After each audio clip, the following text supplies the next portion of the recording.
Hello friends, അപ്പോൾ ഇന്ന് നമ്മൾ ഒരു FM ട്രാൻസ്മിറ്റർ, അതായത് പഴയ കാറുകളിലൊക്കെ ബ്ലൂടൂത്ത് ഓക്സ് പോർട്ട് അല്ലെങ്കിൽ നമ്മളുടെ പെൻ ഡ്രൈവ് കണക്ട് ചെയ്യാനുള്ള പോർട്ടുകളൊന്നും സ്റ്റീരിയോ സിസ്റ്റത്തിന് ഉണ്ടാവില്ല.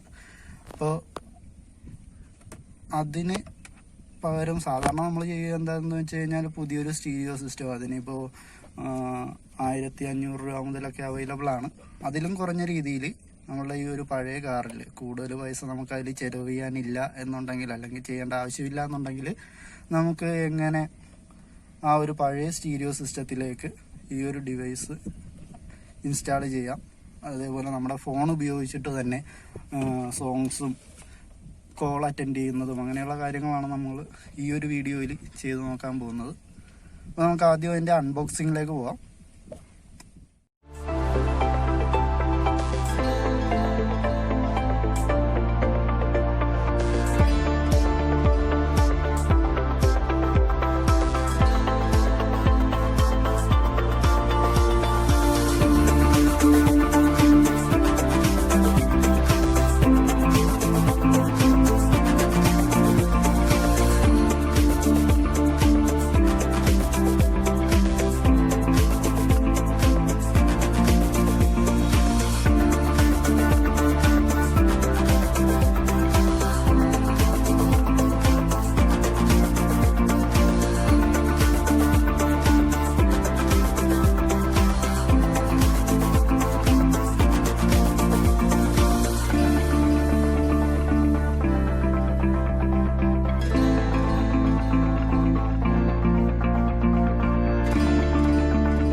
അപ്പോൾ ഇത് നമ്മൾ ആ ഡിവൈസ് എങ്ങനെയാണ് ഈ കാറിലേക്ക് ഇൻസ്റ്റാൾ ചെയ്യുന്നത് നോക്കാം. ഇതൊരു പഴയ സാൻഡ്രോ കാറാണ്. ഇതിൽ ഈ സ്റ്റീരിയോ എന്ന് പറയുന്നത് ജസ്റ്റ് CD ഡ്രൈവും അതേപോലെ തന്നെ FM റേഡിയോയും മാത്രമാണുള്ളത്. നമുക്ക് ഈ ഡിവൈസ് ആദ്യം നമ്മുടെ സിഗരറ്റ് ലൈറ്റർ പോർട്ട് അല്ലെങ്കിൽ നമ്മുടെ ചാർജിങ് പോർട്ടിലേക്ക് ഇത് കണക്ട് ചെയ്യണം. അതിനുശേഷം ഇതിലൊരു ഫ്രീക്വൻസി റേറ്റ് കാണിക്കും. ആ ഒരു ഫ്രീക്വൻസി റേറ്റ് ഈ സ്റ്റീരിയോ സിസ്റ്റത്തിലേക്ക് സെറ്റ് ചെയ്ത് കഴിഞ്ഞാൽ പിന്നീട് നമുക്ക് ഫോൺ കണക്ട് ചെയ്ത് സോങ്സോ അത് മൂവീസോ എന്താണെന്ന് വെച്ചാൽ കാണാൻ. സൗണ്ട് നമ്മുടെ സ്റ്റീരിയോയുടെ സ്പീക്കറിലൂടെ തന്നെ നമുക്ക് കാണാൻ പറ്റും. നമ്മൾ ആദ്യം കാറ് സ്റ്റാർട്ട് ചെയ്യണം. ഓൾറെഡി ഞാനിപ്പോൾ സ്റ്റാർട്ട് ചെയ്തിട്ട് ഇപ്പം എൻ്റെ സ്റ്റീരിയോ സിസ്റ്റം ഓണാണ്. അതിനുശേഷം ഞാൻ ഈ ചാർജിങ് പോർട്ടിലേക്ക് ഡിവൈസ് FM ട്രാൻസ്മിറ്റർ ഇത് ഞാനിത് കണക്ട് ചെയ്ത് വെക്കുമ്പോൾ ഇതിൽ ഒരു ഫ്രീക്വൻസി കാണിക്കും. ഫ്രീക്വൻസി എന്ന് പറയുന്നത് ഈ ഒരു ഫ്രീക്വൻസിയാണ് കാണിക്കുന്നത്, 87.5. അത് ഞാൻ ഓൾറെഡി ഇപ്പോൾ ഒരു പ്രാവശ്യം ചെയ്ത് നോക്കിയപ്പോൾ സെറ്റ് ചെയ്തിരുന്നു. അതുകൊണ്ടാണ് ഇവിടെ ആ ഒരു ഫ്രീക്വൻസി റേറ്റ് കാണിക്കാത്തത്. പകരം BT എന്നത് തലതിരിച്ച് വെച്ചിരിക്കുന്നതുകൊണ്ടാണ് നിങ്ങൾ കാണാത്തത്. BT എന്നുള്ളത് ബ്ലൂടൂത്തിൻ്റെ മോഡലിലേക്കാണ് വന്നിരിക്കുന്നത്. നമുക്ക് നമ്മുടെ ഫോൺ എടുത്തതിന് ശേഷം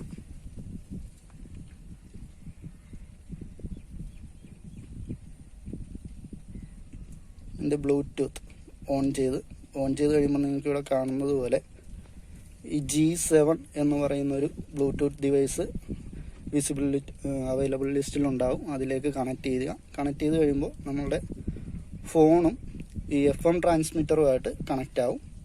അതേപോലെ തന്നെ ഫ്രീക്വൻസി ഇവിടെ സെറ്റ് ചെയ്ത് വെച്ചിരിക്കുന്നത് കൊണ്ട് നമ്മളുടെ സ്റ്റീരിയോ സിസ്റ്റവുമായിട്ട് കൂടി ഇത് കണക്റ്റ് ആയിട്ടുണ്ട്. ഇനി നമുക്ക് ഇതിൻ്റെ അകത്തൊരു മ്യൂസിക് പ്ലേ ചെയ്ത് നോക്കാം.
പ്ലേ ആവുന്നുണ്ട്. വോളിയം ഒന്ന് കൂട്ടി നോക്കാം.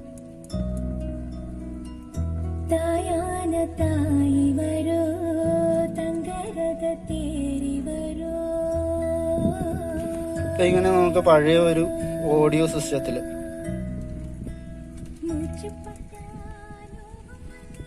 ബ്ലൂടൂത്ത്, അതേപോലെ തന്നെ USB ചാർജിങ്, കോള് അറ്റൻഡ് ചെയ്യാനുള്ള ഓപ്ഷൻസ്, ഇങ്ങനെയുള്ള കാര്യങ്ങൾ നമുക്ക് ആഡ് ചെയ്യാനായിട്ട് പറ്റും. ഇതിൻ്റെ വിലയെന്ന് പറയുന്നത് ഏകദേശം 340 രൂപക്കാണ് ഡെലിവറി ചാർജ് ഉൾപ്പെടെ ഞാൻ ഫ്ലിപ്കാർട്ട് വഴി ഓർഡർ ചെയ്തത്. നിങ്ങൾക്ക് പഴയ കാറ് ഈ ഒരു രീതിയിൽ എല്ലാ ഫങ്ഷൻസോടു കൂടി ഉപയോഗിക്കാൻ പറ്റും. അടുത്തതിന് പറയാനുള്ളത്, നിങ്ങളുടെ ഫോണിൽ ഈ ഒരു ആപ്ലിക്കേഷൻ ആൻഡ്രോയിഡ് ഓട്ടോ എന്ന് പറയുന്ന ഈ ഒരു ആപ്ലിക്കേഷൻ കൂടി ഇൻസ്റ്റാൾ ചെയ്ത് കഴിഞ്ഞാൽ നമുക്കിതൊരു ഹെഡ് യൂണിറ്റ് ആയിട്ട് കൂടി ഉപയോഗിക്കാം. അതായത് ഫോൺ ട്രാവൽ ചെയ്യുന്ന സമയത്ത് നമ്മുടെ കാറിലൊക്കെ കാണുന്ന വലിയ ഡിസ്പ്ലേ പോലെ തന്നെ നമുക്കൊരു മൊബൈൽ ഹോൾഡർ വെച്ച് കഴിഞ്ഞാൽ നാവിഗേഷൻ, മ്യൂസിക് പ്ലേ, അതേപോലെ തന്നെയുള്ള ഇൻകമിങ് കോള്, മെസ്സേജസ് ഒക്കെ തന്നെ ഈ ഒരു മൊബൈൽ സ്ക്രീൻ വഴി നമുക്ക് കാണാനും റിപ്ലൈ കൊടുക്കാനും ഒക്കെ പറ്റും. അതിന് ഈ ഒരു ഡിവൈസിലേക്ക് നമ്മുടെ മൊബൈൽ ഫോൺ ബ്ലൂടൂത്ത് വഴി കണക്റ്റഡ് ആയിരുന്നാൽ മാത്രം മതി. അപ്പോൾ ഇത്രയുമാണ് ഈ ഒരു ഡിവൈസിനെ കുറിച്ച് പറയാനുള്ളത്. നിങ്ങൾക്ക് ഈ ഒരു ഡിവൈസ് ഫ്ലിപ്കാർട്ടിൽ നിന്നോ ആമസോണിൽ നിന്നോ ഓർഡർ ചെയ്ത് വരുത്താവുന്നതാണ്. നിങ്ങൾക്ക് ഈ വീഡിയോ ഇഷ്ടപ്പെട്ടു എന്നുണ്ടെങ്കിൽ ചാനൽ സബ്സ്ക്രൈബ് ചെയ്യുക. നിങ്ങളുടെ സബ്സ്ക്രിപ്ഷൻ നോക്കിയാൽ കാണാൻ പറ്റും. ഏറ്റവും കുറഞ്ഞ സബ്സ്ക്രൈബേഴ്സ് മാത്രമേ എനിക്ക് ഉള്ളൂ. അപ്പോൾ നിങ്ങളൊന്ന് സബ്സ്ക്രൈബ് ചെയ്യുക, പ്രോത്സാഹിപ്പിക്കുക. ഇഷ്ടപ്പെട്ടു എന്നുണ്ടെങ്കിൽ ലൈക്കും ഷെയറും, എന്തെങ്കിലും അപാകതയുണ്ടെങ്കിൽ കമൻസ് ചെയ്ത് എന്നെ ഒന്ന് കാര്യങ്ങൾ അറിയിക്കുക. അപ്പോൾ എല്ലാവർക്കും നല്ല ദിവസം നേരുന്നു. കൊറോണ ആയതുകൊണ്ട് സ്റ്റേ ഹോം, സ്റ്റേ സേഫ്.